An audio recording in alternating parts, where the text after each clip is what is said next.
ॐ सहनाववतु सहनौ भुनक्तु सह वीर्यं करवावहै तेजस्विनावधीतमस्तु मा विद्विषावहै।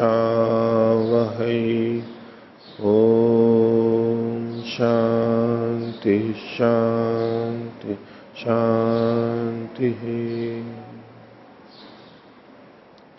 मीमांसा दर्शन की 351वीं कक्षा। ओम।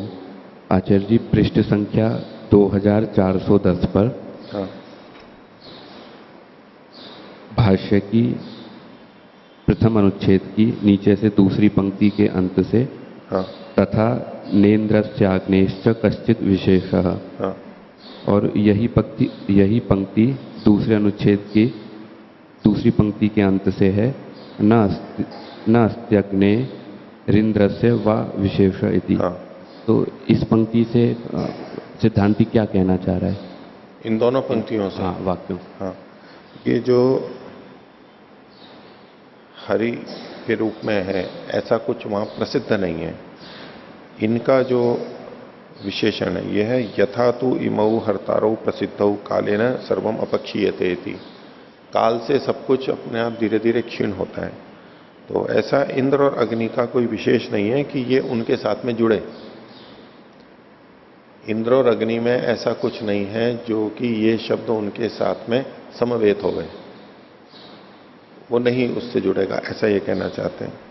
जी हाँ, इंद्र के साथ तो ठीक है, यहाँ पर अग्नि का क्यों लिया है? क्या? इंद्र के लिए अगर सिद्धांति कह रहा है हाँ। तब तो कोई बात नहीं है, उसने ऊपर से सिद्ध कर रहा है वो, लेकिन यहाँ पर ये अग्नि को क्यों जोड़ना चाह रहा है? अग्नि इसलिए क्योंकि आगे विकृति में जहां अग्नि देवता आएगा तो वहां इसका उहु करना चाहिए या नहीं करना चाहिए, जुड़ी भी बात है। यही मंत्र जब आगे जाएगा तो हरि आदि शब्दों का, हरिव का उहु होना चाहिए या नहीं होना चाहिए, इसलिए। तो जी, हरि आदि शब्द संवेद है अथवा नहीं है, तो ये तो हम प्रकृति के आधार पर ही देखते हैं कि प्रकृति में अगर उसका कोई उपयोग हो रहा है हाँ। तो उसके आधार पर देख रहे हैं। विकृति में क्या होना है जी, वो तो आगे देखेंगे अपन। ठीक है। तो जो अग्नि आदि का जो बता रहे हैं वो तो जी विकृति में है या फिर प्रकृति में भी है? विकृति में। विकृति में। हाँ। और यहाँ पर जो हरि आदि है प्रकृति में है, इंद्र के साथ में प्रकृति में पड़ा हुआ है। ये मंत्र, ये वचन प्रकृति में पड़ा हुआ है इंद्र के साथ में। अब जब विकृति में अग्नि देवता आएगा तब कथन होगा, तो यहां उहु करना चाहिए या नहीं करना चाहिए, ये प्रश्न है। ठीक है। तो इंद्र के साथ में ये समवेत नहीं है, और जब इंद्र के साथ में भी बिना समवेत हुए प्रयोग किया जा सकता है तो अग्नि के साथ में भी बिना समवेत हुए प्रयोग किया जा सकता है। वो करने की जरूरत नहीं है। यदि समवेत होता इंद्र के साथ में तो जब अग्नि के साथ में इसका प्रयोग करते तो वहां कुछ बदलाव करना पड़ता समवेत करने के लिए। वो करने की आवश्यकता नहीं है, ये कहना चाह रहे।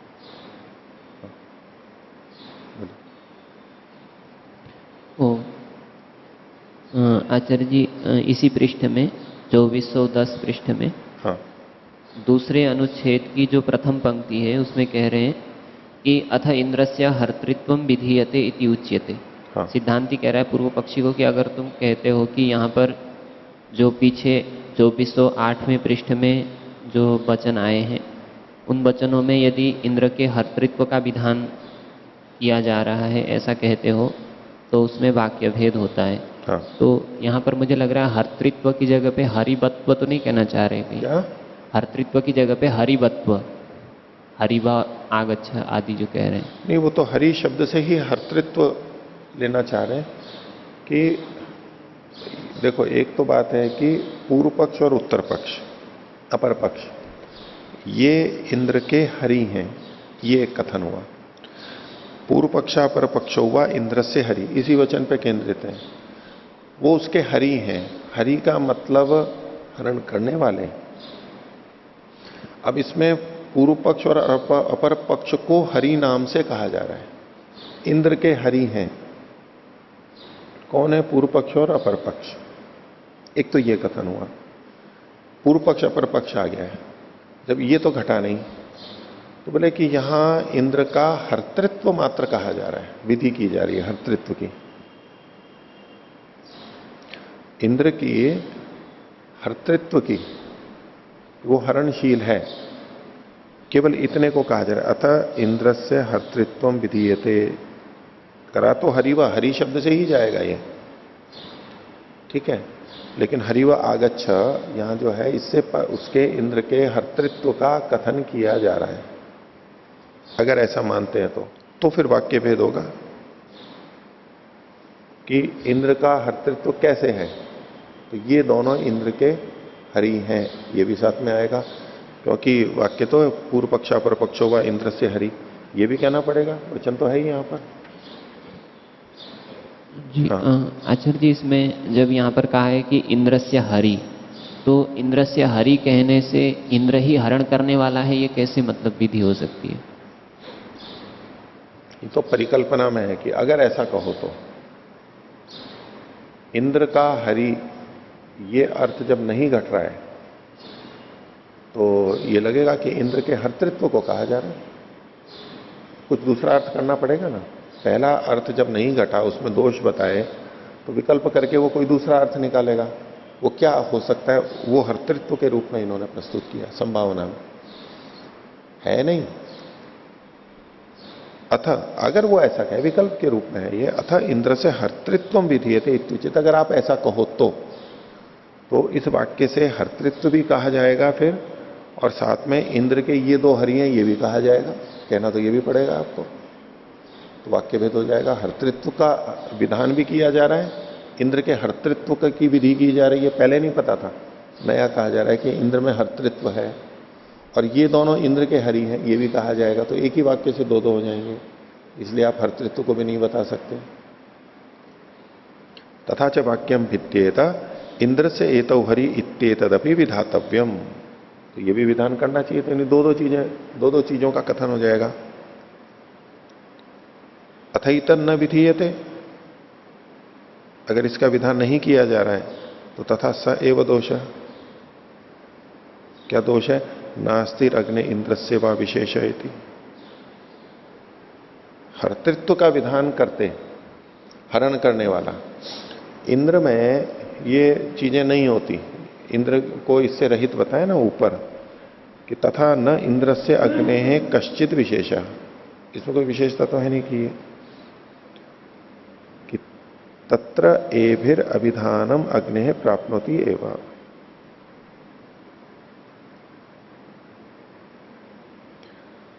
तो यूं तो ये दोनों क्षीण करते ही हैं।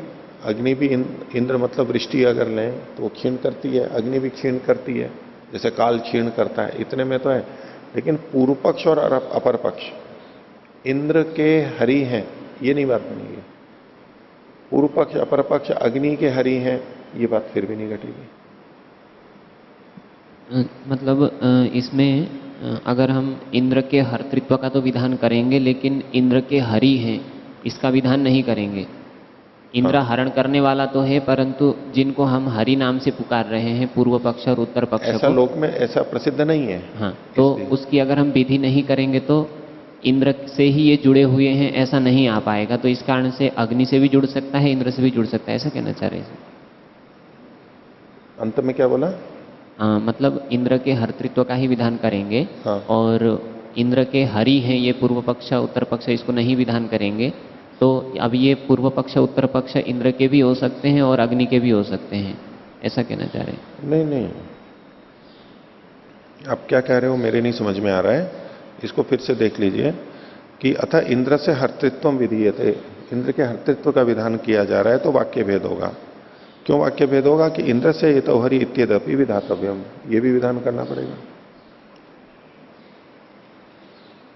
अथैतत् न विधीयते, अगर ये विधान नहीं किया जा रहा है, अब इसको किससे जोड़ेंगे कि ये अगर इसका विधान नहीं किया जा रहा है तो यानी है हरि से जोड़ेंगे इसको। इंद्र के हरि जो विधान किया जाना दूसरा वाक्य जिससे वाक्य भेद हो रहा था, उसके साथ इसको जोड़ लेंगे कि इसका विधान नहीं किया जाता है। आप दूसरी बात का विधान नहीं करते अगर, इंद्र से एतो हरि, अगर इसका विधान नहीं किया जाता है तो स एव दोष है। वही दोष आएगा कि अग्नि और इंद्र समान हो जाएंगे। नास्ति अग्नि इंद्र से वा विशेष है, दोनों एक जैसे हो जाएंगे। उसके भी हरि नहीं है, इसके भी हरि नहीं है, तो जब समान हो गए तो फिर ऊह करने की जरूरत नहीं है, ऊह करने की जरूरत नहीं है फिर। अतः पूर्व पक्ष अपर पक्ष इंद्र से इति विधीयते, इसका विधान किया जाता है तौच हरि, और वो हरि हैं, तस्मात इंद्रो हरिवान इति, ऐसा करें। तथा हेतु अप्रसिद्ध्यादि स एव दोष है। अगर केवल इसी का विधान करें, यानी हर्तृत्व का विधान नहीं कर रहे हैं, केवल इंद्र के ये दोनों हरि हैं और ये हर्तृत्व फिर इन दोनों में आएगा, पूर्व पक्ष अपर पक्ष में हर्तृत्व आएगा, क्योंकि वो हरि कहलाएंगे। इंद्र को हरि कहेंगे तो इंद्र में हर्तृत्व आएगा, और ये दोनों अगर हरि हैं तो इन दोनों में हर्तृत्व आएगा। तो ये दोनों इंद्र के हरि हैं, ऐसा अगर कहा जाए, इंद्र में हर्तृत्व का नहीं विधान कर रहे हैं, ये दोनों इंद्र के हरि हैं, केवल ये एक ही विधि मानी जाए, तो भी ये हेतु ठीक नहीं है, क्योंकि अप्रसिद्ध है, ये प्रसाद्य है, सिद्ध नहीं है ये, इसलिए ये भी नहीं घटेगा। न च विधि माने वही शब्दों भवती, और वही है, इसमें भी ये भी एक और हेतु इन्होंने साथ में दे दिया है।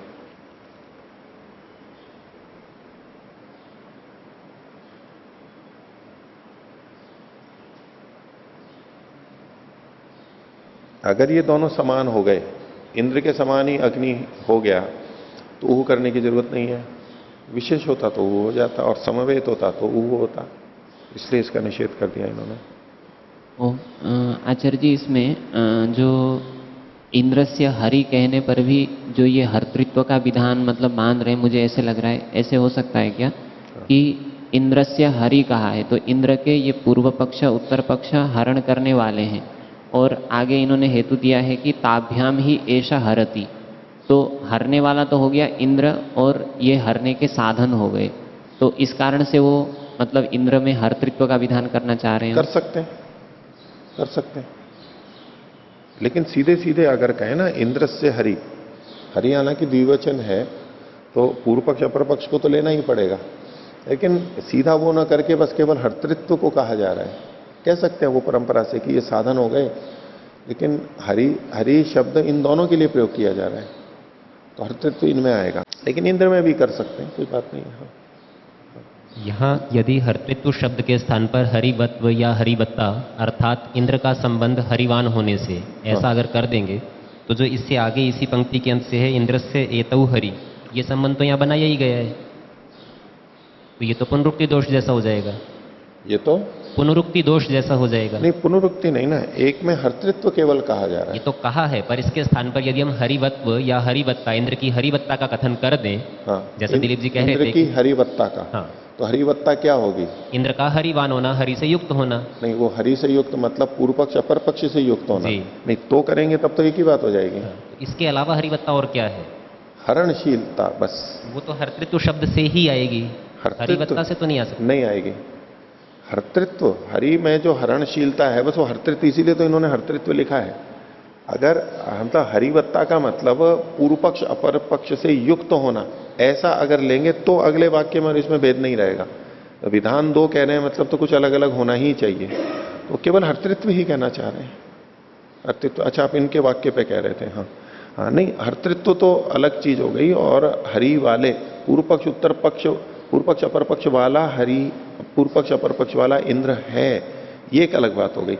हालांकि परोक्ष रूप से उसमें भी हर्तृत्व आ जाएगा, लेकिन सीधे विधि नहीं हो रही है उसमें। जी, दूसरा प्रश्न है कि यहाँ पर जो ये वाक्य था प्रथम अनुच्छेद में ऊपर से तीसरी पंक्ति में, हाँ, पूर्वा पक्षा परपक्षो वा इंद्रस्य हरि इत्येवमादिभिर्वचनैः अवगता इति तन्न न हि इमानि वचनानि इंद्रस्य संबंधिनौ हरि विदधति। हाँ, ये वचन हो गया तन्ना। हाँ। ये सिद्धांत कह रहा है न ही इमानी वचनानि इंद्रस्य संबंधिनौ हरि विदधति। हाँ, इंद्र के संबंधी हरि हैं ऐसा विधान इस वचन के द्वारा नहीं हुआ है। हाँ। इसलिए हरि इंद्र से ही जुड़े हुए हैं ये सिद्ध नहीं होता है। न ही इमानी वचनानी इंद्रस्य संबंधिनौ हरि विदधति, विधान नहीं कर रहा है। तो जी इसमें एक प्रश्न उठता है कि इसमें विधान तो नहीं कर रहा है, लेकिन चूंकि साथ साथ कथन हो रहा है तो जैसे संबंध तो है, ठीक है, षष्ठी हाँ। है, इस दृष्टि से आप कह रहे हो ना, इंद्रस्य हरि, पर ये विधान की दृष्टि से कह रहे हैं। जी, तो जैसे ऋग्वेद का प्रथम मंत्र है अग्निमीड़े पुरोहितम, हाँ, तो कोई इसमें भी ऐसे कह सकता है कि अग्नि पुरोहित है, ऐसा तो विधान नहीं किया है। तो विधान नहीं किया है तो ये अप्रसिद्ध है, हमको पता ही नहीं है। ठीक है, तो फिर वहाँ कैसे पता, मतलब वहाँ पर विशेषण बनाया जाता है अग्नि का ही पुरोहित? नहीं, विशेषण तो बनाया पता लग सकता है ना अनुवाद होते हुए भी। गुण विशिष्ट अगर पहले कहीं नहीं है तो गुण विशिष्ट विधि मानी जाएगी। वहां तो स्तुति की बात है, अग्निम स्तौमी, अग्निम ईडे, ये यहां पर मुख्य बात है। वो अग्नि कैसा है उसकी विधि नहीं की जा रही है यहां पर सीधे सीधे, लेकिन अगर कहीं और जगह वर्णन है तो ठीक है, हो जाएगा, नहीं है तो गुण विशिष्ट विधि मानी जाएगी, की जा सकती है। तो यहां पर सीधे सीधे विधान नहीं किया गया, ये कहना चाहते हैं। न ही एवं अभिसंबंध किए थे यौ एतौ, पूर्व पक्ष अपर पक्ष तौ इंद्र से हरि, यानी पूर्व पक्ष अपर पक्ष का तो पता है पहले से कोई है, और इंद्र का पता है, और इंद्र के कोई दो हरि हैं, इंद्र के कोई हरि हैं ये पता है, लेकिन वो इंद्र के हरि कौन है? तो बोले नहीं, पूर्व पक्ष उत्तर पक्ष का पहले से पता है, और वो इंद्र के क्या है? तो वो इंद्र के हरि हैं ये कहा जा रहा है। तो यौ एतौ पूर्व पक्षा पर पक्षो, ये अनुवाद की दृष्टि से कहा जा रहा है। जो ये पूर्व पक्ष और अपर पक्ष हैं, तौ वे दो इंद्र से हरि, उनके इंद्र के हरि हैं। इंद्र के साथ इंद्र के हरि के हरित्व कहो या तो ये उसके साथ जोड़ा जा रहा है कि इंद्र के हरि कौन है? ये दो इंद्र के हरि हैं। अगर ऐसा कहा जाएगा तब वो बात होगी कि ये जो पूरा इंद्र से संबंधिनौ हरि विदधति, जब यूं कहा जाएगा कि ये जो दो पूर्व पक्ष अपर पक्ष हैं ये इंद्र के हरि हैं, जब ये वाक्यार्थ बोध होगा तब इंद्र के हरि का विधान किया जाएगा। यहां पर इंद्र के संबंधी ये हरि हैं, ये विधान किया जाएगा। ये जो पूर्व पक्ष अपर पक्ष हैं ये इंद्र के हरि हैं, यहां संबंध का विधान किया जाएगा, ऐसा कहेंगे तो। लेकिन ये कह रहे हैं ऐसा नहीं कहा जाएगा। क्यों? ताभ्याम ही ऐसा सर्वम हरति, ये हेतु भी वहां पर साथ में दिया जा रहा है। उन सबको देखते हुए यहां पर अर्थ निकलेगा, न इदम प्रसिद्धम ताभ्याम इंद्र सर्वम हरति इति। ये इंद्र के हरि हैं, ये संबंध जोड़ भी दें तो एक केवल पंक्ति से हमें संबंध जुड़ता हुआ भी दिख रहा है कि ये दोनों पूर्व पक्ष अपर पक्ष इंद्र के हरि हैं। लेकिन क्यों नहीं यहां पर संबंध जुड़वा रहे हैं? ये बोले कि यहां पर ये एक हेतु और कहा गया है आगे, ताभ्याम ही ऐसा सर्वम हरति, ये उनसे हरण करता है। ये संबंध क्यों बना? इंद्र का पूर्व पक्ष अपर पक्ष से संबंध क्यों बना? उसका आधार क्या है? ये हेतु है कि वो उनसे सबको हरता है। इंद्र इन दोनों से सबको हरता है, इसलिए इंद्र के साथ में इन दोनों का संबंध है। तो इन दोनों का इंद्र के साथ संबंध है, इसकी विधि की गई है, उसके लिए एक हेतु भी दिया गया। हेतु क्या है? आधार बनेगा। चूंकि इंद्र इन दोनों के द्वारा सबको हरता है, इसलिए ये दोनों इंद्र के हरि हैं, ये हेतु बना।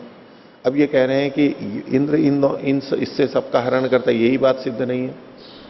जिस आधार पे, जिस हेतु पे ये संबंध बनाया जा रहा था, वो हेतु ही असिद्ध कर रहे हैं।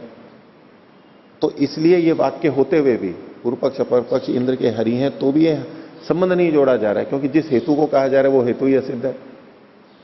ये कहना चाह रहे हैं ना, तत्र ही हेतुरुपदिश्यते ताभ्याम ही ऐसे सर्वम हरति इति, न ही इदम प्रसिद्धम ताभ्याम इंद्र सर्वम हरति इति, ये प्रसिद्धि नहीं है। सिद्धो ही हेतुर्भवती न प्रसाध्य यथा तो इमऊ हरतारो प्रसिद्ध, चूंकि ये हेतु ही खंडित हो रहा है, हेतु खंडित हो रहा है तो उससे जो उस पर आधारित जो संबंध है वो भी हट जाएगा। अब वाक्य तो कह रहा है संबंध को, षष्ठी से कह रहा है ये दोनों इंद्र के हरि हैं, लेकिन हेतु के खंडित होने से अब ये संबंध कहना यहां पर प्रयोजन नहीं है, ये इनका तर्क है। हाँ, अगर आचार्य जी इसमें हेतु नहीं होता तो फिर संबंध तो माना जा सकते थे, क्योंकि संबंध को हटाने वाला कोई हमारे को निमित्त नहीं मिल रहा था, केवल एक ही वाक्य होता, और वाक्य तो संबंध को कह ही रहा है, इसमें कोई दो राय नहीं है। पर साथ में जो कहा गया वचन है उससे ये पता लग गया यहां पर संबंध नहीं कहा जा रहा है, संगत नहीं लग रहा है वो। तो यथा तु इमऊ हर्तारौ प्रसिद्धौ कालेन सर्वम अपक्षीयते इति तथा न इंद्र से अग्ने कश्चित विशेष।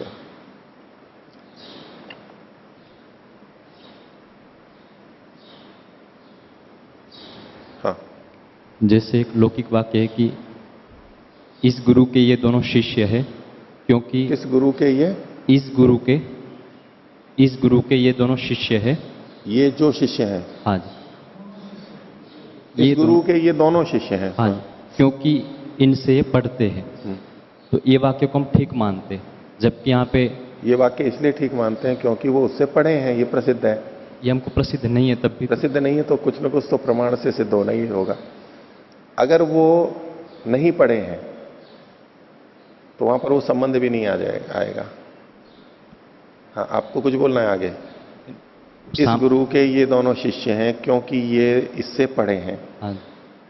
अच्छा, ये गुरु और शिष्य का संबंध स्थापित किया गया पहले वाक्य से जी। उस संबंध का आधार क्या है? पढ़ना, क्योंकि ये इससे पढ़े हैं, ये हेतु दिया गया है। हाँ। अगर किसी कारण से हेतु ही खंडित हो जाता है, जी, इससे पढ़े ही नहीं है, तब तो ये पक्का हो जाए कि ये इससे पढ़े हुए नहीं है, तो फिर पहला वाक्य जो संबंध को बता रहा है उसका संबंध माने या ना माने? अगर हेतु खंडित हो जाए तब तो नहीं माने, खंडित हो जाएगा ना, तब नहीं माने। है? हेतु अगर खंडित हो जाए तब तो नहीं माने। वही हेतु खंडित हो गया। यहां भी उसी तरह से तो आप उदाहरण दे रहे हो ना, इसके जैसा आपने एक बार, तो हेतु खंडित हो गया। ये दोनों उस गुरु से पढ़े ही नहीं है।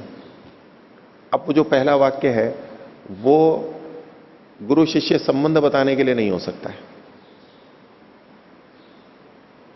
गुरु शिष्य संबंध बताने के लिए नहीं हो सकता है, क्योंकि जिस हेतु पे, जिस आधार पे गुरु शिष्य बन रहे थे वही खंडित हो गया। लेकिन ये नहीं कह रहे कि इस वाक्य का कोई अर्थ ही नहीं है।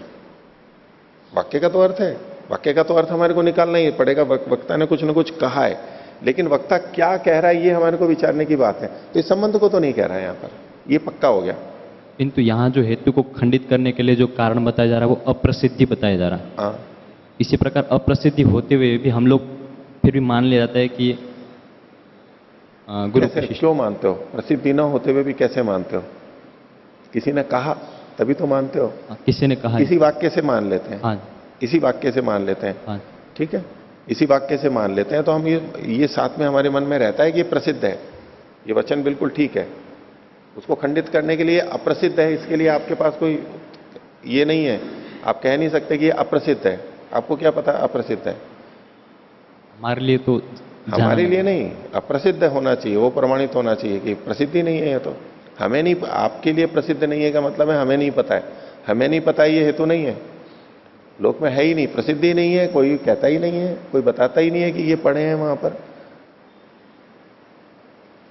तो ये संबंध बताने के लिए वाक्य नहीं हुआ, यानी वक्ता का प्रयोजन कुछ और है। वक्ता का प्रयोजन, भले ही वाक्य ये कह रहा है कि ये दोनों इस गुरु के शिष्य हैं, अब संबंध तो खंडित हो रहा है, लेकिन वाक्य कह रहा है तो उसका क्या अर्थ हो सकता है? आप लोग सोचो क्या अर्थ हो सकता है? कोई ना कोई अर्थ तो निकालना है। निरर्थक तो कहा नहीं है वक्ता ने, तो क्या अर्थ हो सकता है स्वामी जी? कोई अर्थ हो सकता है? फिर वाक्य ही व्यर्थ हो गया, फिर तो कोई अर्थ निकल ही नहीं रहा है। जो निकलता था वो तो आपने हटा दिया, तो अब तो क्या निरर्थक ही है। हाँ, कौन बताएगा? हाँ, पहला वाक्य इनका था कि उस गुरु के ये दो शिष्य हैं, ये दोनों इस गुरु के शिष्य हैं। तो शिष्य का अर्थ अब यहाँ पर जो पढ़ने पढ़ाने वाला ना लेकर के जो शासन, उसने किसी रूप में उनके ऊपर थोड़ा शासन किया होगा, ये गौण अर्थ लेंगे। मतलब गौण अर्थ लेंगे तो क्या कि इस गुरु ने इन पे शासन किया है। हाँ, कुछ शासन, पठन पाठन नहीं किया, लेकिन शासन किया है। हाँ, कुछ मतलब किसी कार्य में जैसे गुरु शिष्य को जिस तरीके से शासन अनुशासन में रखता है, हाँ, अनुशासन में थोड़ा सा अनुशासन में किया। ऐसा स्वामी जी सहमति में कर रहे हो या असहमति में कह रहे हो? नहीं, एक पक्ष रखा है उन्होंने। नहीं, एक ही बात नहीं, अलग भी हो सकती। माइक ले लीजिए। नहीं, यद्यपि दोनों जुड़े हुए हैं कि पढ़ने के साथ साथ अनुशासन भी जुड़ा हुआ है और पर्याय के रूप में भी किए जाते हैं, लेकिन अभी ये जो कह रहे हैं इसको दो बातों को अलग करके कह रहे हैं। पढ़ाना और अनुशासन नहीं, बिना पढ़ाए भी तो अनुशासन रखा जा सकता है। जैसे व्यवस्थापक होते हैं उस वो एक अवस्था तो देखी जाती है ना, उस रूप में वहां पर देखते हैं। उसमें जैसे कि यहां पर कई ब्रह्मचारी हैं, तो सबको तो मैं नहीं पढ़ाता हूं, कुछ को पढ़ाता हूं और कुछ अनुशासन में चलते हैं। उसको अगर यूं कहें कि ये इनसे पढ़ाए हुए तो नहीं है लेकिन इनके अनुशासन में है, वो कहते हैं इनके शिष्य हैं।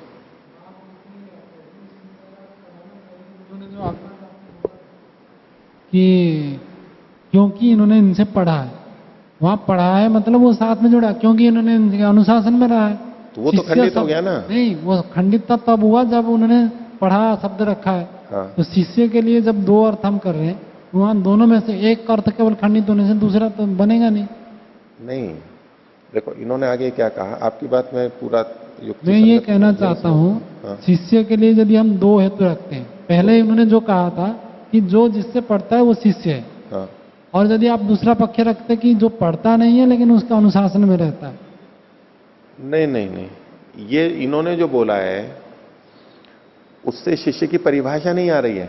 नहीं, परिभाषा नहीं आ रही, लेकिन उसको प्रसिद्धि या प्रसिद्धि जो आप ले रहे हैं, है। यदि केवल पढ़ने को प्रसिद्धि मानकर शिष्य कहेंगे तो खंडित, और देखो। यदि आप पढ़ने के साथ साथ इसको भी मान लें कि शिष्य के लिए नहीं। दो प्रकार की योग्यता नहीं, चाहिए। देखो आप गलत उसमें चले गए। आप यूं सोच रहे हो कि इन्होंने जो हेतु दिया क्योंकि ये इससे पढ़ा है, इसका मतलब है जो पढ़ता है वही शिष्य होता है, ये व्याप्ति बना रहे हो आप। ये ऐसा निर्धारण नहीं कर रहे हैं।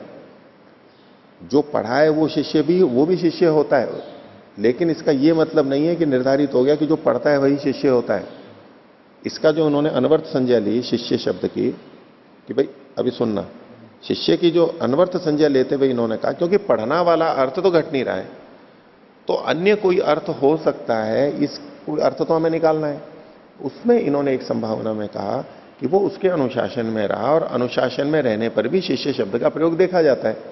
इन्होंने जो वाक्य बोला उसमें भले ही वो कथन नहीं हो, चूंकि वो पढ़े हैं इसका ये मतलब नहीं है कि अन्य कोई भी अर्थ शिष्य का नहीं बनेगा। इस वक्त ये विधान नहीं किया जा रहा है, ये तो केवल हेतु दे रहे हैं कि शिष्य नहीं है क्योंकि ये इससे पढ़े नहीं है।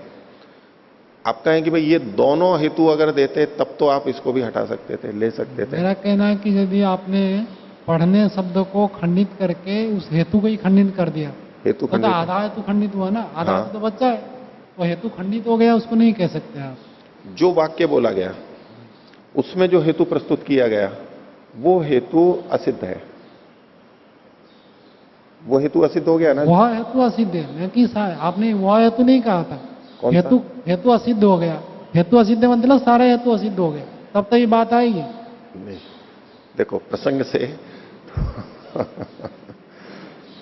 जो इन्होंने बोला, देखो बात जिस संदर्भ में चल रही है उतने तक ही रखेंगे। चूंकि ये इनसे पढ़े हैं, ये जो हेतु है ये खंडित हो गया। और आपने कहा था ये पढ़े नहीं है, अच्छा, चलो, मतलब मैं ये संशोधन शिष्य कर नहीं लेता है, हूं। तो बात तो खत्म हो गई। पढ़े नहीं खत्म मतलब नहीं शिष्य नहीं, मतलब खत्म नहीं। पढ़ने को ही शिष्य माना गया था। ठीक है, बाद में तो त्रुटि हो जाती है तो उसको हटा के चर्चा को आगे चला सकते हैं ना, चला सकते हैं ना। तो चलो मेरे बोलने में अस्पष्टता रही है, मेरे को नहीं बोलना चाहिए, चलो उसका ये हेतु खंडित हो गया, ये हेतु खंडित हो गया। तो प्रसंग तो ये था ना, ये हेतु खंडित हो गया, लेकिन वक्ता का एक वाक्य तो आया है।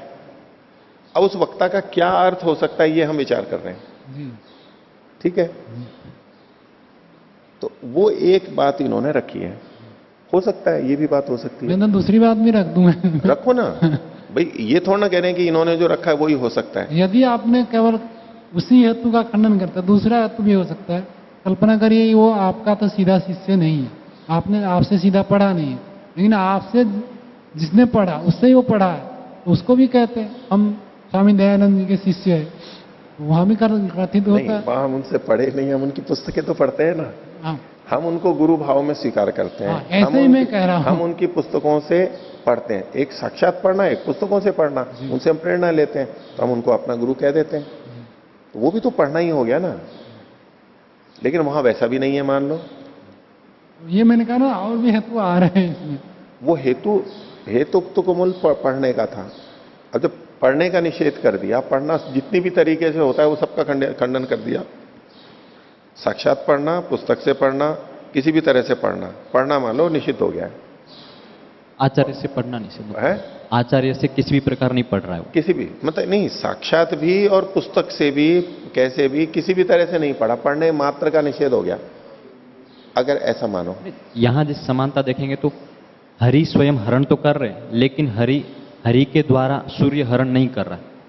उसी प्रकार स्वयं हाँ जी, हरि हरण कर रहा है, हाँ जी, मतलब पूर्व पक्ष अपर पक्ष हरण कर रहे हैं, हाँ जी। इंद्र नहीं कर रहा है। हाँ जी, इस लेकिन तरह इंद्र वाक्य- इनके माध्यम से कर रहा है। हाँ जी, वाक्य ऐसा है कि इनके माध्यम से कर रहा है। उसी प्रकार वो स्वयं पढ़ रहे नहीं पढ़ रहे उसकी चर्चा नहीं है, आचार्य के द्वारा वो दोनों पढ़ते, ये है क्योंकि इनसे पढ़ते, जैसे ताभ्याम ही ऐसा सर्वम हरति, हाँ, उस तरह का वाक्य है, उसको हम जो सही मानते उसमें देख रहे हैं। तो ये दोनों इनके शिष्य हैं, ऐसा जो वचन आया तो एक ये होगा कि भाई पढ़ने के अलावा भी अनुशासन में रहते हैं तो शिष्य कहे जा सकते हैं। अगर वक्ता का ऐसा अभिप्राय हो तो वो लिया जा सकता है, एक संभावना मानी जा सकती है। और हाँ, स्तुतिपरक भी हो सकता है, स्तुतिपरक अर्थ भी हो सकता है इसमें। अच्छा, गुरु की स्तुति है हाँ। या तो शिष्य की स्तुति है? यानी कि शिष्य इतने किसकी स्तुति है? गुरु की स्थिति है, गुरु की स्तुति है। क्या? ये उनके शिष्य हैं, क्योंकि उनसे पढ़े, ये उन आचार्य बहुत प्रखरवान हैं और शिष्य भी उसी तरह से हैं, तो उस प्रकार से देख सकते हैं जी। इसमें शिष्य में जाएगा जी वैसे ये। रुको, शिष्य की स्तुति होगी। बदल क्यों गया आप? गुरु की स्तुति है, शिष्य की स्तुति। ये जिस तरह से बोल रहे हैं ना वो ये कि वो शिष्य भी अच्छे हैं और इसको कहते हुए कि ये इस गुरु के शिष्य हैं। अब इसमें गुरु की भी स्तुति हो जाती है। अच्छे शिष्यों के कारण से जब शिष्यों को कहा जाता है कि ये इस गुरु के शिष्य हैं, तो शिष्यों की श्रेष्ठता तो पहले से आ चुकी है, कहीं पहले से पता है, अन्य तरह से अनुभूति में है। तो अब यद्यपि शिष्य श्रेष्ठ हैं, लेकिन यहां कहा नहीं जा रहा है उनको, अनुवाद के रूप में आएंगे और अनुवाद के रूप में शिष्यों की श्रेष्ठता आई जी। और अब कह रहे हैं कि ये इनके शिष्य हैं। तो ऐसा करने में गुरु का गुरुत्व, श्रेष्ठता वहां पर बताना लक्ष्य हो सकता है, जी। केवल शिष्य का नहीं। शिष्य का अगर करना हो तो वो क्या होगा कि गुरु पहले से श्रेष्ठ सिद्ध है, जी, शिष्यों की श्रेष्ठता अभी कुछ पता नहीं है, और ऐसे में कहा जाए कि ये शिष्य इनके हैं, ये इनके गुरु ये हैं और गुरु श्रेष्ठ है, प्रसिद्ध है, तो अब शिष्यों की भी श्रेष्ठता आएगी। लेकिन ये संबंध जब भी बनेगा तो वहां पर कारण तो कुछ ना कुछ होगा। अब वो कारण तो खंडित कर दिया उन्होंने, पढ़ने पढ़ाने वाला कारण नहीं, जी। उसको छोड़ के कोई दूसरा कारण हो जिससे कि ये संबंध जोड़ रहा है, शिष्य कोई का और कारण होना शिष्य, चाहिए। शिष्य का भी शिष्य हो तो भी कह देते, सीधा सीधा उसके नहीं तो है। वो परंपरा से पढ़ना हो गया, ठीक है, वो कह सकते हैं, वो भी एक हो सकता है कि परंपरा से। एक इसमें परोक्ष, हाँ बोलिए, माइक लेके बोलिए।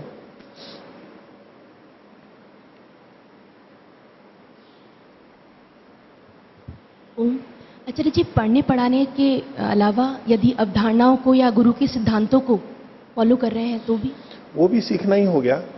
एक तो जैसे गुरु और उपदेशक दो होते हैं, तो गुरु तो वैसे शास्त्र और उस तरह से पढ़ाता है, और उपदेशक है वो सीधे सीधे शास्त्र नहीं पढ़ाता लेकिन बहुत सारे बातें बताता है, वो भी एक पढ़ाना हो गया।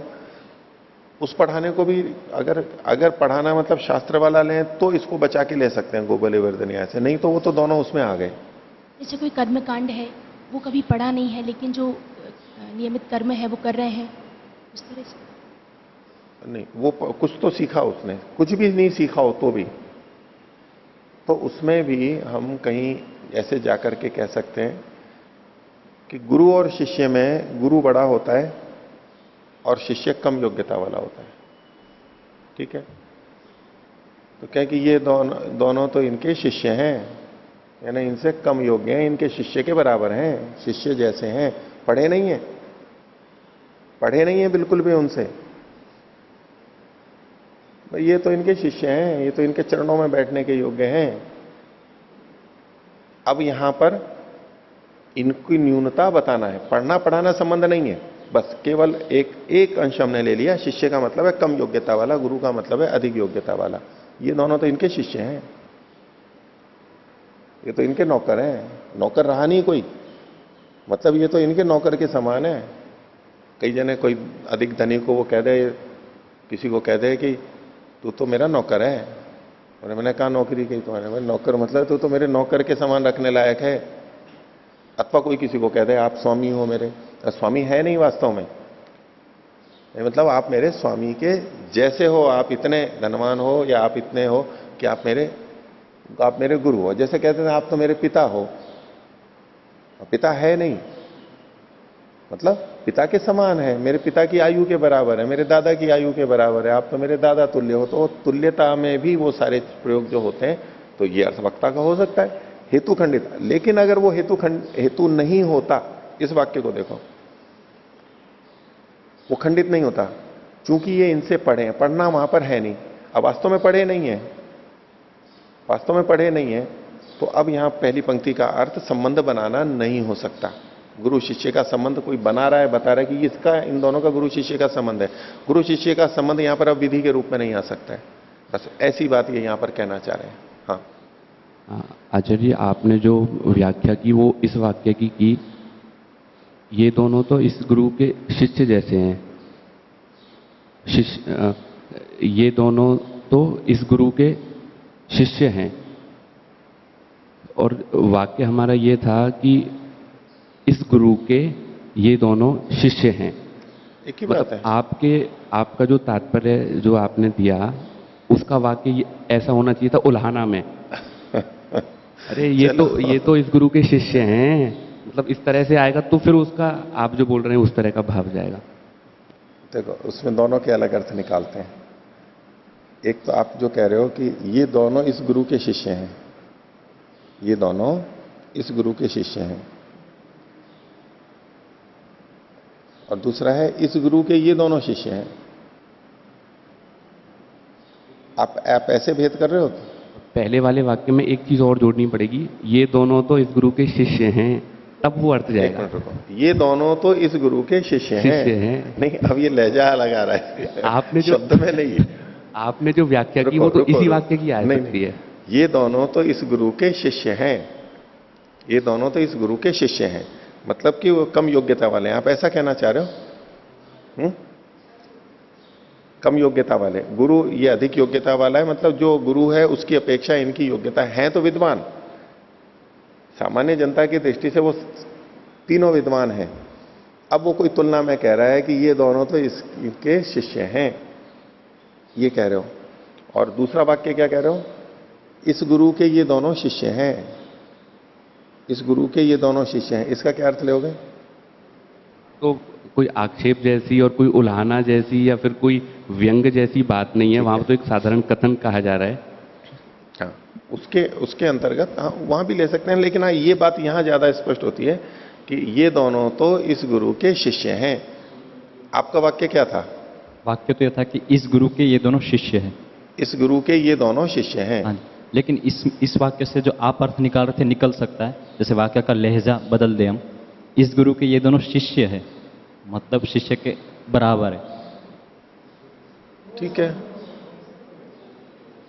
चलो वो लगा लो, लेकिन कुछ ना कुछ तो आपको निकालना पड़ेगा। बात ये ऐसा इससे संबंधित लहजा, या आप एक दो शब्द और अध्याहार करके कुछ जो कहना चाहते हैं वो कह के, लेकिन कोई अर्थ निकलेगा, लेकिन संबंध नहीं बनाया जा रहा है। जो गुरु शिष्य का संबंध होता है वो संबंध इस वाक्य का प्रयोजन नहीं है, संबंध यहां पर विधेय नहीं है, ये पक्का हो गया इससे, बस ऐसे यहां पर किया गया। जैसे लौकिक उदाहरण में तो जो हेतु था वो खंडित हो गया, तो वाक्य मतलब दुष्ट हो जाएगा जो हेतु है।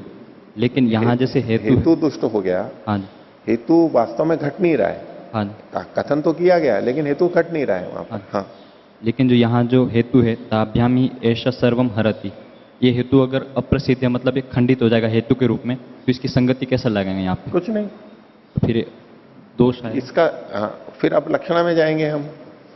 अविदा तो घट नहीं रहा, ये दोनों इसके हरि हैं ही नहीं, तो ये इन दोनों से हरण करता है, कोई बात ही नहीं हुई। बस ये केवल अर्थवाद होगा, प्रशंसा मात्र होगा, इतना ही माना जाएगा। बोध ऐसे तभी तो ऐसी अर्थवाद करते हैं। भूतार्थवाद होता है भाई ऐसा है और फिर हम अर्थवाद कर रहे हैं, लेकिन वैसा नहीं है तो भी प्रशंसा की जा रही है। हालांकि जब भी प्रशंसा की जाती है कुछ न कुछ वहां पर समानता तो देखी जाती है। भाई उपमा दे रहे हैं हम, प्रशंसा में दे रहे हैं तो कुछ न कुछ तो वहां पर मिलता है, सामान्य नियम ये। लेकिन कहीं पर कुछ भी नहीं होता, लेकिन बस प्रशंसा की जा रही है, प्रशंसा की जा रही है। ऐसा भी होता है शास्त्रों में, उस बात को ही समझना है हमारे को। हम हर जगह कुछ न कुछ होना चाहिए, कुछ न कुछ ये धर्म यहां पर मिलना ही चाहिए, नहीं तो उपमा कैसे होगी, वो बात नहीं चल रही है, हर जगह नहीं चल रही है। यदि वास्तव में ऐसा नहीं है तो भी कह सकते हैं, प्रयोग हो जाता है।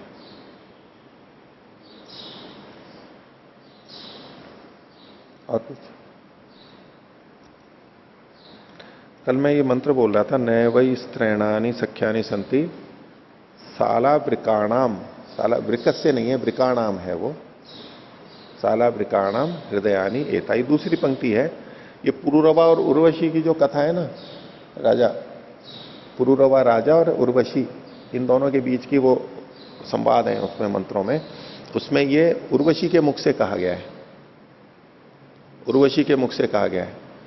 तो कई जने जब ये आक्षेप होता है ना, वो स्त्री के लिए ऐसा कैसे कह दिया इत्यादि, तो बोले पुरुष, तो उसमें कुछ जने ये तर्क रखते हैं कि ये उर्वशी के द्वारा कहा गया, वो खुद स्त्री थी, उसने खुद ने कहा है, ये उर्वशी के मुख से ये वाक्य पुरुरवा को संबोधित करते हुए।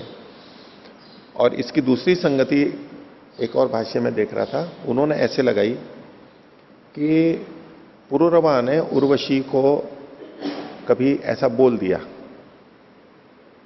तुम्हारी मित्रता तो कोई अच्छी मित्रता नहीं है, तुम्हारी मित्रता अच्छी मित्रता नहीं है। पुरुरवा ने स्त्री को, इसको उर्वशी को बोल दिया।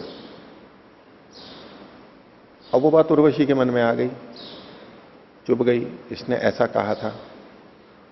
तो कई बार किसी ने हमारे को कोई ऐसी बात कह दी होती है और फिर बाद में जब फिर प्रसंग आता है तो हम उस बात को दोहराते हैं, ठीक है।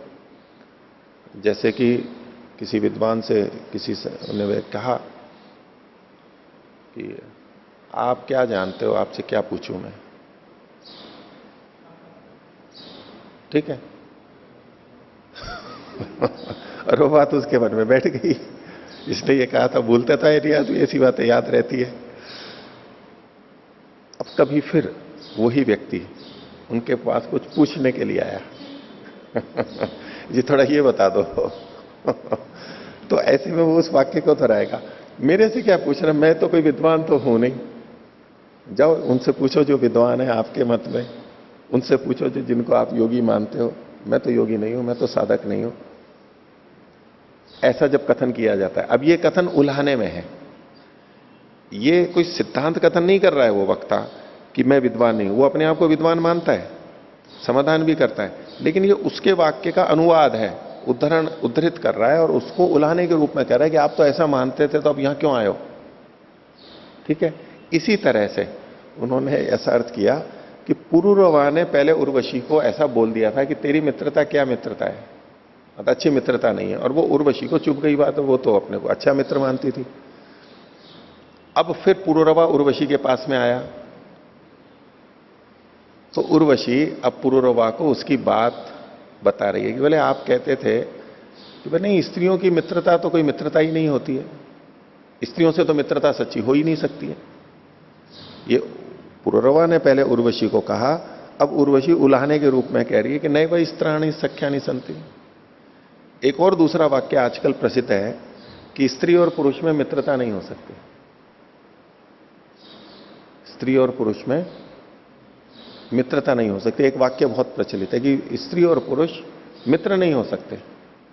उसका क्या मतलब होता है कि वो मित्रता में जाते हैं तो वो प्रेम में चले जाते हैं। फिर मित्रता का मतलब प्रेम से रहित मित्रता, एक प्रेम का है मतलब कि वो विवाह संबंध में जाते हैं या तो वैसे प्रेम संबंध होता है, वो अलग आगे की बात है। तो जहां ये कहा जाता है कि भाई कोई स्त्री पुरुष हो और कहें कि ये तो भाई हमारी तो बस केवल मित्रता है, तो कहते हैं कि नहीं, मित्रता तो हो ही नहीं सकती, मित्रता से आगे भी कुछ ना कुछ होगा।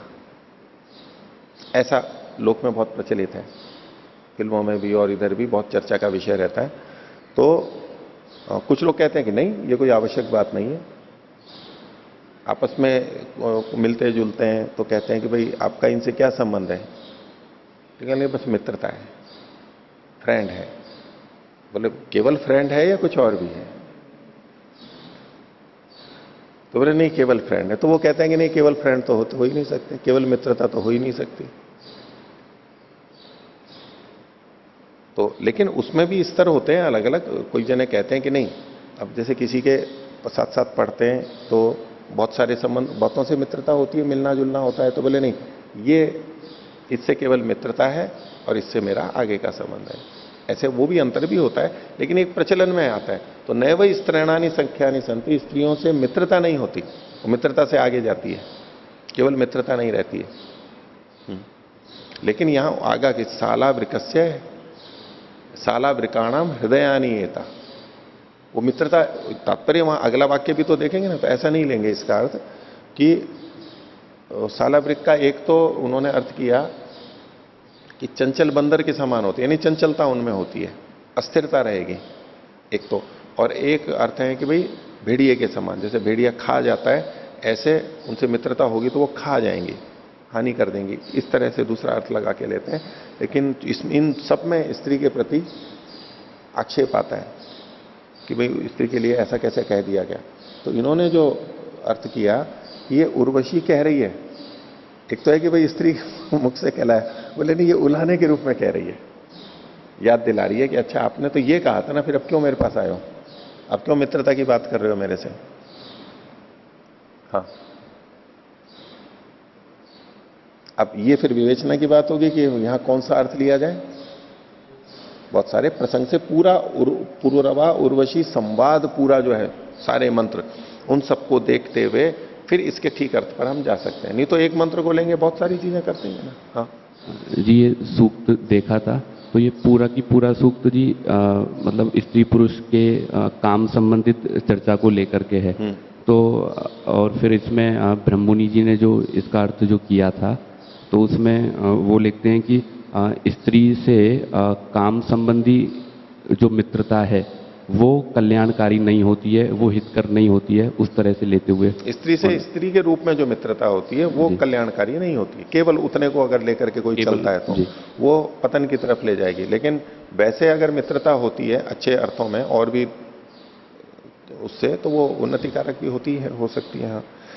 हाँ ठीक है।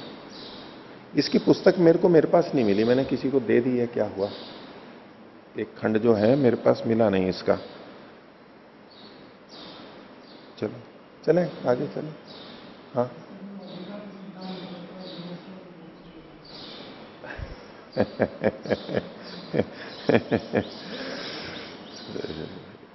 बताओ, आप निकालो क्या, आप इससे क्या अधिकरण सिद्धांत निकाल रहे हैं? नहीं सबको आए ना, प्रबुद्ध लोग हैं। तो ऐसे में आपका जो ये कथन है, ये कथन किस लिए है?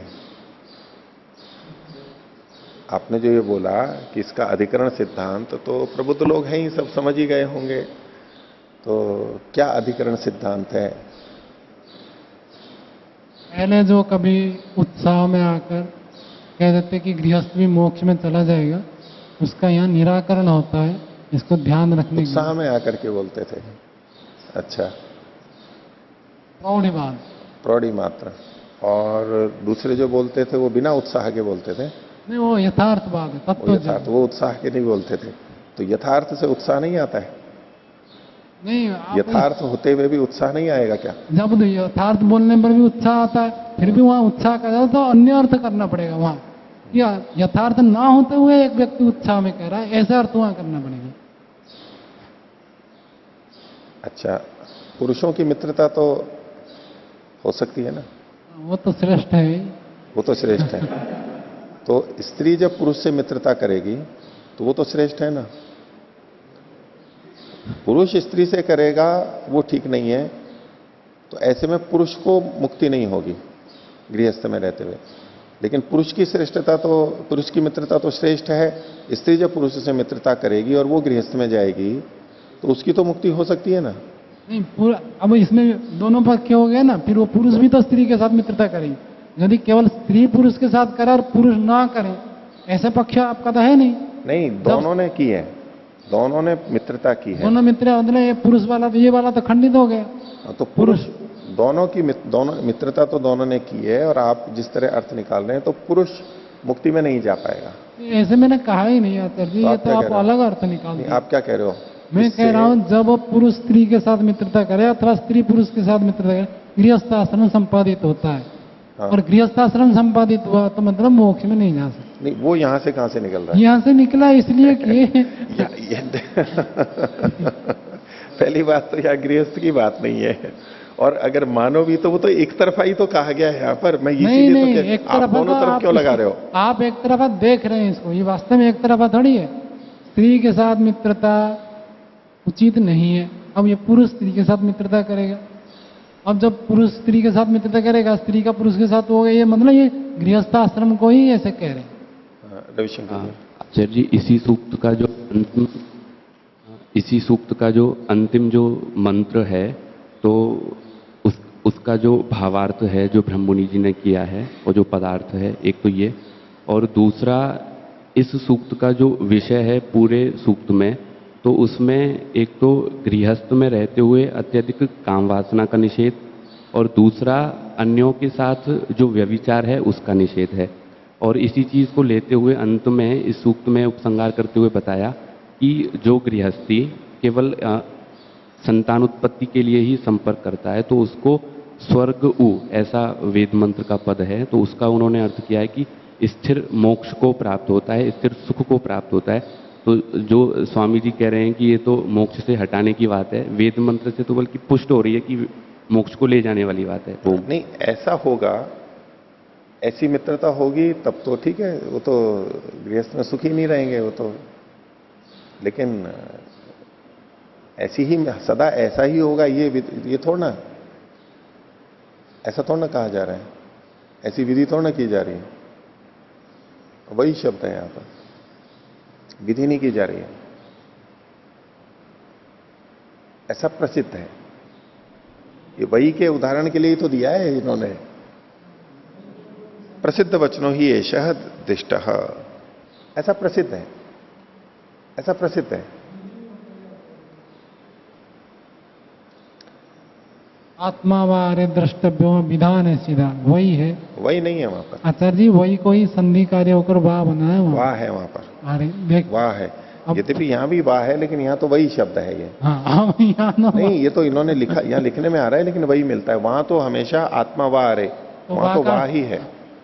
वाह नहीं, वही कोई वाह आदेश हुआ है, संधि कार्य होकर वहां पर आय आदेश होता है, आय का यह का लोप सा करने से लोप होता है, फिर वाह बचता है उसका। तो वही वहां पर निश्चय से अर्थ में है अथवा प्रसिद्ध वाचक है। आप क्या मान रहे हो? नहीं, ये प्रसिद्ध और निश्चय की बात थोड़ी है। वहां आत्मा वा अरे, वहां पर आप वही ले लिया आपने, ठीक है। अब ये जो वही है वो प्रसिद्ध अर्थ में है या निश्चय के अर्थ में है? प्रसिद्ध अर्थ में नहीं है, प्रसिद्ध हो ऐसे जरूरी नहीं है, मैं ये कहना चाहता हूँ। निश्चय अर्थ में है, निश्चय अर्थ में है, और यहां भी निश्चय अर्थ में है, ये आप कहना चाह रहे हो? हाँ, ये वहां निश्चय अर्थ में है तो यहां भी निश्चय अर्थ में, ये कहना चाह रहे हो ना? इस हेतु से जो खंडन किया कि प्रसिद्ध अर्थ में होता है, निश्चय अर्थ में नहीं होता है, इस हेतु में व्यभिचार दिखा रहा हूं मैं। तो यहां तो प्रसिद्ध अर्थ में ही है ना, यहां तो प्रसिद्ध अर्थ में है ना। यहाँ मतलब दृष्टांत में या दाष्टान्त में, इसमें आप कह रहे हैं? न वही स्त्रैणानि सख्यानि संति, दृष्टांत दृष्टांत दोनों में। दृष्टांत दृष्टांत बनेंगे ही तब जब दोनों प्रसिद्ध अर्थ वाले होंगे। तो आप यहां पर इस वचन में प्रसिद्ध अर्थ वाला ले रहे हो, उसके लिए उदाहरण लेकर के आए आत्मा वारे द्रष्टव्य, वहां आप निश्चय वाला अर्थ ले रहे हो और उसके आधार पर यहां भी निश्चय वाला अर्थ ला रहे हो, और ऐसा करके इसको विधान मान रहे हो। मैंने कहा ये विधान नहीं है, आपने कहा विधान है, और ये विधान कैसे है इसके लिए आपने वो प्रमाण दिया। तो ठीक है, वहां निश्चय अर्थ में है, लेकिन यहां भी निश्चय अर्थ में, उससे ये तो सिद्ध नहीं हो जाता ना। यहां तो शास्त्रकार स्वयं लिख ही रहे हैं, आप उस प्रमाण के आधार पर यहां पर, और आप इसको गलत सिद्ध कर रहे हो। मेरा कहना है कि जो हेतु व्यभिचरित है उसको क्यों हेतु के रूप में प्रस्तुत किया जा रहा है? जो वही शब्द केवल प्रसिद्ध अर्थ होता था, कह देते कि भाई वही निश्चय नहीं है, प्रसिद्ध अर्थ में होता है, नहीं, प्रसिद्ध जैसे अर्थ में कहकर उदाहरण दे दिया। केवल नहीं है प्रसिद्ध, तो इन्होंने उदाहरण दिया, जैसे देखो यहाँ प्रसिद्ध अर्थ में है। तो प्रसिद्ध अर्थ होता है तो अन्य अर्थ से थोड़ी खंडित हो गया, उदाहरण मात्र से थोड़ी वाक्य की सिद्धि होती है। उदाहरण से भी होता है कि देखो, उदाहरण से भी होता है, ना कि उदाहरण से ही होता है। तो आप ये कहना चाहते हैं कि यहाँ ये इनका प्रतिपादन ये है कि वही शब्द हमेशा प्रसिद्ध अर्थ में ही आता है। मेरा ये कहना है, इतना ही हमेशा प्रसिद्ध अर्थ में ही आता है। तो आप इनका खंडन कर रहे हो, हम तो इनके अनुसार से बोल रहे हैं, ऐसे। आप इनका खंडन कर रहे हो। आप कह रहे हो कि नहीं, ये निश्चय अर्थ में भी होता है, निश्चय अर्थ में भी होता है। तो यहां तो ये इसको प्रसिद्ध अर्थ में ही कह रहे हैं, हम तो इनको मान करके चल रहे हैं।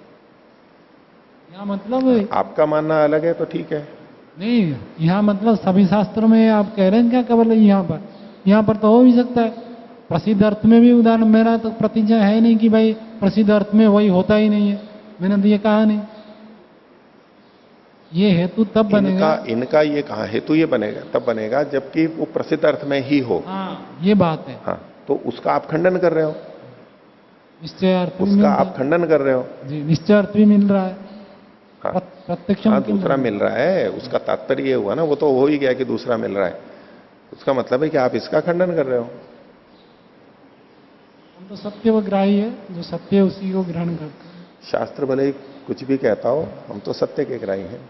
हमारा कोई पक्ष नहीं है। हाँ। आचार्य जी, उसमें जो स्वामी जी ने बृहदारण्यक उपनिषद का जो उदाहरण दिया है, आत्मा व अरे द्रष्टव्य, तो वहाँ पर वही अगर हम माने तब भी आगे द्रष्टव्य में चूंकि कृत प्रत्यय है, इस कारण से हम उसको विधि मान रहे हैं। परंतु यहाँ पर वही है, लेकिन कोई ऐसी विधायक शब्द न होने से वही को प्रसिद्ध अर्थक माना जा रहा है। भले ही वहाँ पर वही है, परंतु चूंकि विधायक शब्द भी होने से विधि है। विधायक शब्द है, यहाँ पर विधायक नहीं है। नहीं, ये यहाँ तो प्रसंग अलग है ना। यहाँ तो प्रसंग न वही स्त्रैणानि सख्यानि संति, बस संति है, ऐसा संति भी है और वही भी है, दोनों की संगति लग गई। और वहां पर तबे है। तो यहां पर आप उसको कैसे मानेंगे? ये तो प्रसिद्ध अर्थ में है केवल। आप तो इसको विधि कह रहे थे ना, इसको विधि कैसे सिद्ध कर रहे हो? आप इसको विधि सिद्ध कर रहे थे। मैंने कहा कि भाई ये तो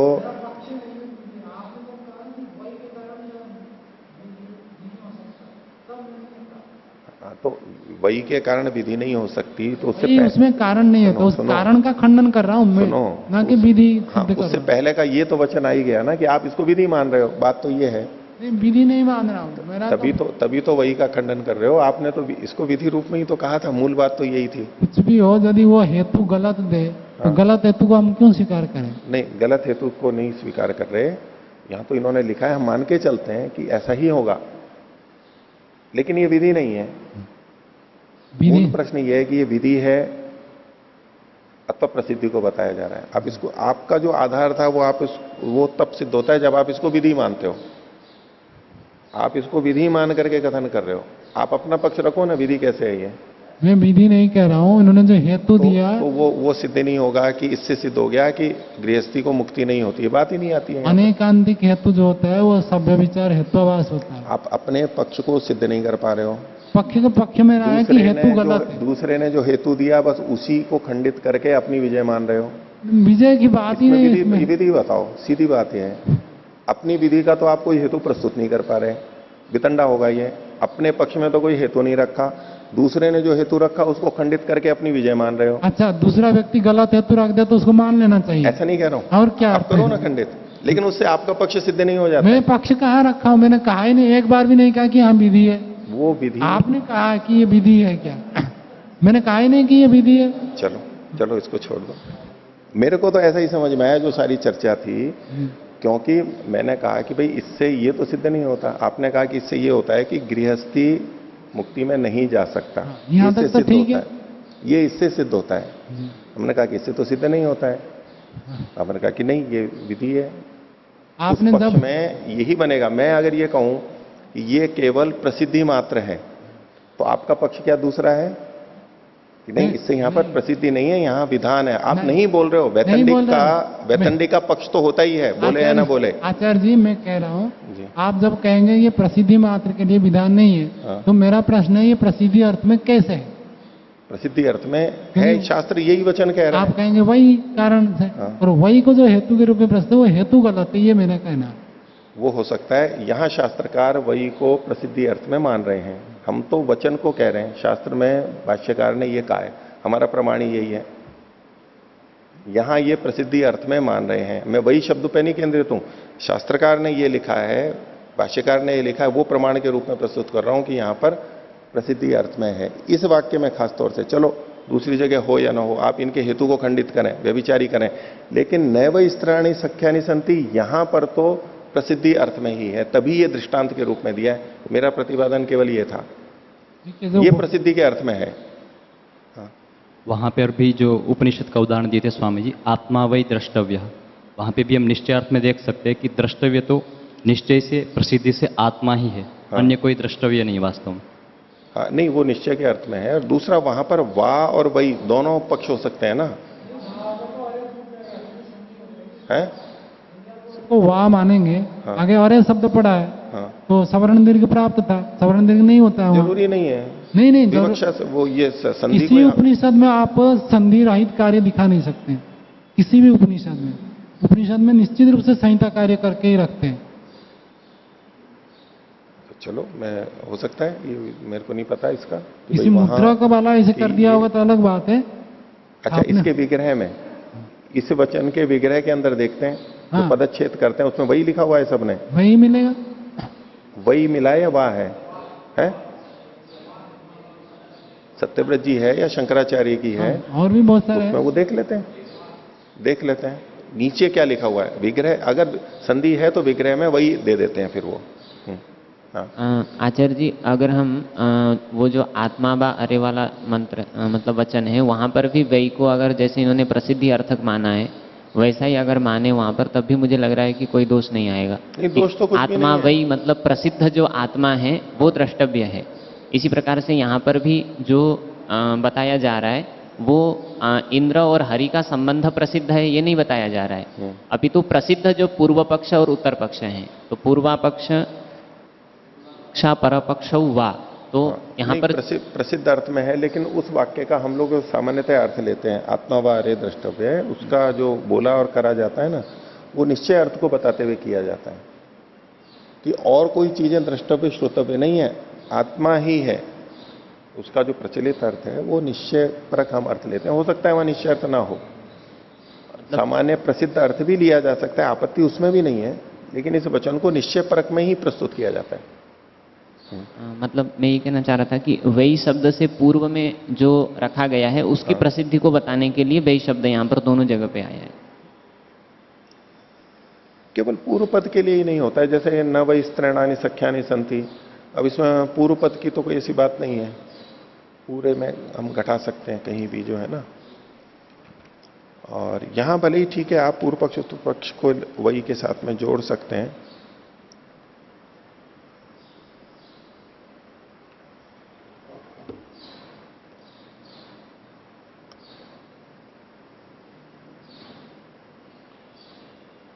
इसमें स्वामी जी सीधे प्रमाण होते हैं ना, वो आप हर जगह वैसे ही लेने लग जाएंगे।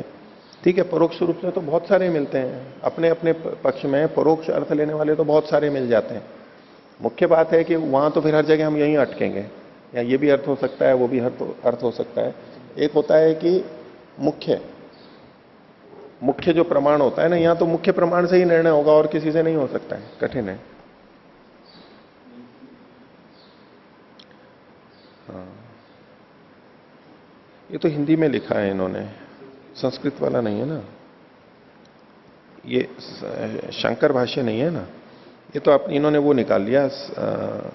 अच्छा ठीक है, आत्मा वारे द्रष्टव्य, ये तो है नहीं। एक तो शुरू में स हुवाच न वा अरे पत्यु कामाय पति प्रियो भवती, न वा अरे, तो उसमें क्या अरि मैत्रेयी, यह निश्चय है कि पति के प्रयोजन के लिए पति प्रिय नहीं होता। ये यहां तो निश्चय के अर्थ में किया इन्होंने। अच्छा, यहां संस्कृत वाला भी है। हाँ, हाँ, ये जो वही है वही शब्द है प्रसिद्ध स्मरणार्थ, ये शंकराचार्य जी ने प्रसिद्धम एवं एतत् लोके प्रसिद्ध अर्थ किया है इन्होंने। प्रारंभ का जो है ना और अंतिम वाले का भी आत्मा वारे, वो तो इस सब जगह वही वाई शब्द आ रहा है। इन्होंने शुरू में एक बार बोल दिया, वा का मतलब यहां किस अर्थ में है, तो प्रसिद्ध निश्चय अर्थ में ही लिखा है इन्होंने। अब इसमें क्या है कि ये जो अर्थ बाद में किया है ना, ये जो आत्मा व अरे द्रष्टव्य श्रोतव्य, यद्यपि यहां इन्होंने शुरू में वही शब्द प्रसिद्ध स्मरणार्थ प्रसिद्धम एवं एतत्, लेकिन आगे क्या अर्थ, अंत में क्या लिख रखा है, तद तद तदुपदम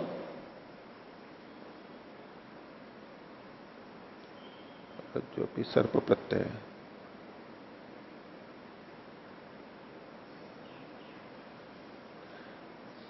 उसको पिछले वाले को कहते आत्मनि खलु अरे मैत्रेयी दृष्टे श्रुते मते विज्ञाते इदम सर्वम विदितम विज्ञातम बहुत, ये खलु यहां पर लिखा है इन्होंने। उसका वा का अर्थ या वही का अर्थ करते हुए यहां पर इसमें यहां पर इन्होंने खलु लिखा है। अब इससे पता लगता है कि खलु का मतलब निश्चय को कहना चाहते हैं।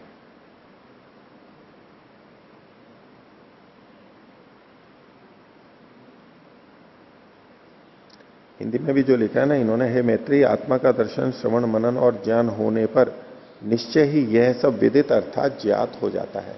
यहां पर इन्होंने निश्चय लिया है, पर ठीक है, प्रसिद्ध अर्थ भी लिया जा सकता है, निश्चय अर्थ भी लिया जा सकता है। हाँ, प्रसिद्ध और निश्चय तो एक ही चीज है ना, जो चीज प्रसिद्ध है वो निश्चय में है, ऐसे कुछ अर्थ में ले सकते हैं, एक थोड़े में दोनों में अंतर होता है ना,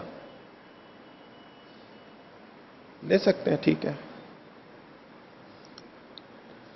लेकिन यहां जो इन्होंने कहा ना, इन्होंने एक बात लिखी, देखो ये भाष्य जो था हमारा ना, इन्होंने कहा न च विधीये माने वही शब्दों भवती। ये जो कहा पूर्व पक्षापर पक्षौ वा इंद्र से हरि, पूर्व पक्ष और पक्ष इंद्र के हरि हैं, इस वचन पे ये भाष्यकार कह रहे हैं कि जब विधीयमान होता है, विधीयमान होता है तो वहां पर वही शब्द का प्रयोग नहीं होता है, अर्थात जहां जहां वही शब्द का प्रयोग है वो विधीयमान नहीं होगा।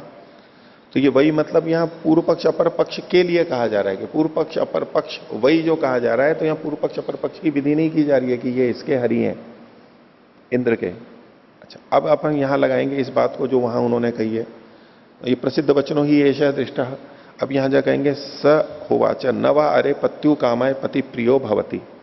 अब यहां पर भी विधायक नहीं है, ये वही शब्द विधायक नहीं है, विधि नहीं की जा रही है, प्रसिद्ध वाचक है। ये प्रसिद्धि में देखा जाता है कि पति जब प्रिय होता है तो पति पति के लिए प्रिय नहीं होता है, ठीक है, ये प्रसिद्ध है, प्रसिद्धि देखी जाती है। अब इसको आत्मा वाले पे देखें, आत्मा वारे द्रष्टव्य है,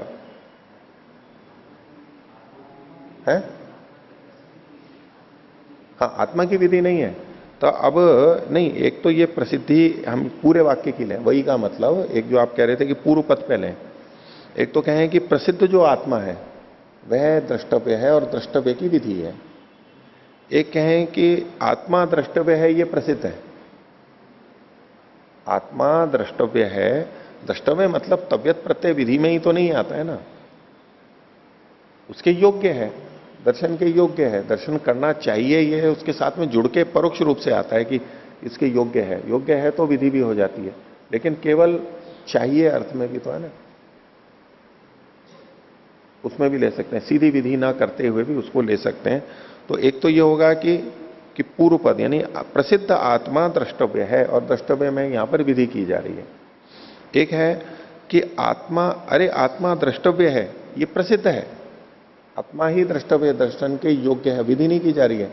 अब ये भी प्रसिद्ध वाचक है, इन्होंने तो इसी तरह से लिखा है, न च विधीयमाने वही शब्दों भवती, आत्मा वही अरे। ठीक है, यहां शंकराचार्य जी ने खलु तो लिखा ही है निश्चय से, तो इसमें निश्चयात्मक अर्थ भी प्रसिद्ध है, लिया जाता है, बहुत है, लेकिन फिर भी ये प्रसिद्ध वचन है, मुख्यतः वहां पर प्रसिद्धि की है। भाई विचार नहीं किया भाई हम जहां पर निश्चय अर्थ ले लेते हैं वो निश्चय अर्थ लेना ठीक है या नहीं है, वहां भी हमें प्रसिद्ध अर्थ लेना चाहिए।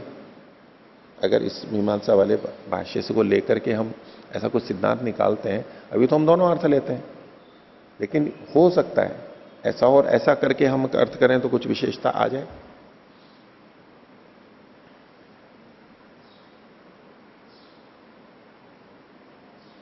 अब ये भी बड़ी बात है कि शंकराचार्य जी ने यहां वही शब्द को लेकर के स्पष्ट ये लिखा है कि वही शब्द प्रसिद्ध स्मरणार्थ प्रसिद्धम एवं एतत् लोके। ये सब कहने की क्या जरूरत थी इनको, वैसे ही आगे चल सकते थे। हाँ जी, प्रसिद्ध शब्द के भी दोनों अर्थ देख सकते हैं। एक तो प्रसिद्ध मतलब लोक में प्रसिद्ध हो, और एक प्रकर्षण सिद्ध मतलब निश्चय है ऐसा। यहां लोक में प्रसिद्ध बात है, इन्होंने भी जो लिखा है प्रसिद्धम एवं एतत् लोके, यहां लोक में, और ये भी प्रसिद्ध वचनों ही ऐसा शब्द, ये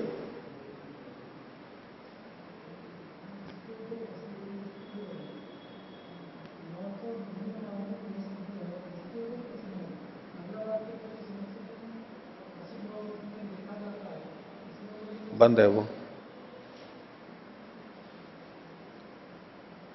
नहीं, इनका मतलब हुआ ना कि भाई आचार्य जी प्रसिद्ध वचन ही ऐसा दृष्टा, इसके ऊपर तो कोई समस्या नहीं है। हाँ प्रश्न तो इसके ऊपर है, न च विधीयमाने वही शब्द भवति। इस वाक्य के ऊपर प्रश्न उठ रहा है कि विधीयमान में भी वही शब्द देखा जा रहा है और सावर मुनि कैसे मना कर रहे हैं। नहीं, उसमें फिर है कि विधीयमान प्रत्यय हमारे को दूसरा दिखाई दे रहा है वहां पर, केवल वही के आधार पर हम विधि मान लें वो नहीं होगा। ऐसे तो कहीं भी नहीं होगा कि वही कहीं पर विधान कर दे, ये तो भाष्यकार का भी अभिप्राय ऐसे नहीं होगा। नहीं, वो देखना पड़ेगा ना, क्योंकि यहां पर दूसरा कोई शब्द नहीं है जो विधि को कर रहा हो। यहां पर दूसरा कोई शब्द नहीं है, कोई प्रत्यय नहीं है जो विधि को कर रहा हो। पूर्व पक्षा पर पक्षो हुआ इंद्रस्य हरि स्तः अस्धातु या भूधातु का कोई हम प्रयोग लाएंगे, सामान्य प्रयोग होगा, तो उससे यहां पर विधि तो नहीं आ रही है। और आत्मा वारे द्रष्टव्य है श्रोतव्य, यहां जब लेंगे यहां तो हमारे को तबियत प्रत्यय दिखाई दे रहा है, तो वहां वही के होते हुए भी विधि मानी जा सकती है। ये किस प्रसंग में हम लागू करेंगे इसको मतलब ऐसे हम अर्थ, अगर सामान्य इसका अर्थ ले लिया कि जहां जहां वही आया है वहां वहां विधि नहीं हो सकती, भले ही विधिवाची शब्द वहां पर विद्यमान हो, ऐसा अर्थ इसका नहीं लेना चाहिए। जहां कुछ और नहीं है और वही को देख करके कोई विधि माने तो वो विधि नहीं होगा, वो प्रसिद्ध वचन ही होगा। और जहां पर विधिवाची शब्द स्पष्ट है, श्रुति कह ही रही है, तो अब ये जो वही है, ये इसका विधि होना ना होना कोई मतलब ही नहीं रहा। विधिवाची इससे ज्यादा स्पष्ट हमारे पास दूसरा प्रत्यय मिल रहा है। हाँ जी, जो सबर मुनि ने यहाँ वाक्य रखा है कि न च विधीयमाने वही शब्द भवति, उनको ये लिखना चाहिए था कि विधि या क्रिया शब्द नहीं है इसलिए ये विधि नहीं है, ऐसे लिखना चाहिए था। यदि आप जैसे कह रहे हैं हाँ। वैसे अभिप्राय सबर मुनि का भी होता तो वो वही शब्द को क्यों लिखते हैं? वो लिख देते हैं यहाँ कोई क्रियापद नहीं है इसलिए विधेयमान नहीं है। नहीं, देखो वो शब्द ये भी बहुत जगह बोलते हैं, वर्तमान उपदेश है, विधि शब्द नहीं है, ये हेतु तो बहुत बार देते ही रहते हैं। वो उसको भी जोड़ सकते हैं, वो नहीं है मान लो, उसके कारण भी विधि नहीं है। लेकिन इससे हम अधिकरण रूप में ले सकते हैं ना कि कोई व्यक्ति वही को देख करके यहां विधि मान रहा होगा, वही को देख करके विधि मान रहा होगा, उसके उत्तर में ऐसा हो गया, ये वही शब्द विधि में तो आता नहीं है। मुझे तो ऐसे समझ में आ रहा है भले यहाँ क्रिया शब्द नहीं है लेकिन क्रिया शब्द स्तव को सबर मुनि भी स्वीकार कर रहे हैं और उसको तो खंडन नहीं कर सकते, इसलिए वही शब्द को लेकर इन्होंने निषेध किया, ऐसे लग रहा है मुझे। नहीं, ऐसा अर्थ करेंगे फिर तो ये आ जाएगा कि जहां जहां वही शब्द है, व्याप्ति ये बनेगी, जहां जहां वही शब्द है जिस जिस वाक्य में, वो विधि नहीं हो सकती। यही तो सबर मुनि का कथन है, इसलिए तो मैं इसके ऊपर आपत्ति उठाया। नहीं, ऐसा अर्थ लेंगे तो ये अर्थ आएगा, तो आक्षेप आएगा, ये अर्थ संगत नहीं लग रहा है ना। ये हमारे को दूसरे जो वाक्य मिल रहे हैं वहां सब जगह नहीं घटेगा।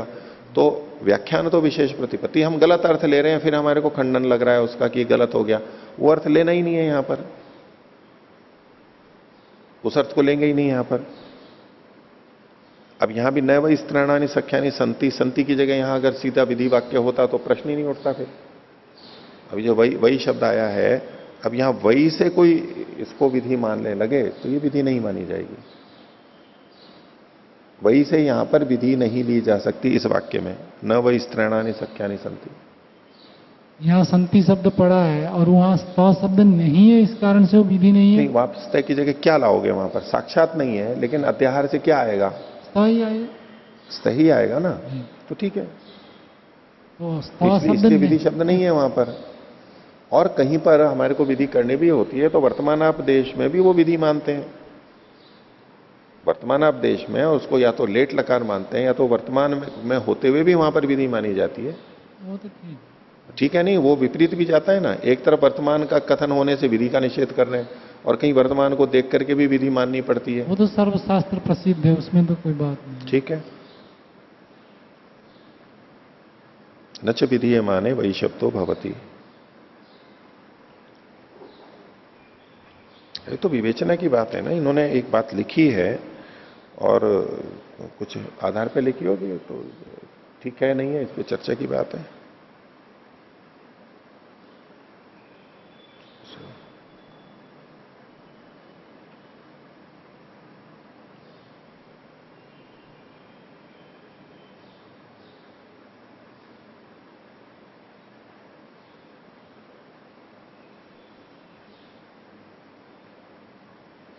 और विधि नहीं भी हो रही हो, सीधे सीधे मान लो आत्मा वारे द्रष्टव्य है, पहली बात तो द्रष्टव्य से ही हम विधि ले लेंगे।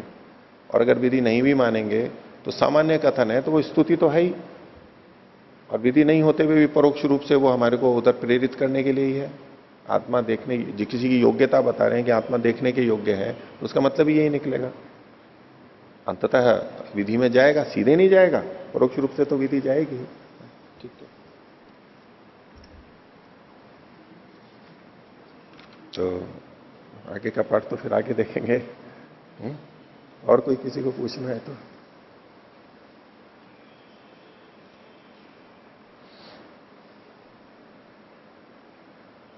ठीक है, प्रणव।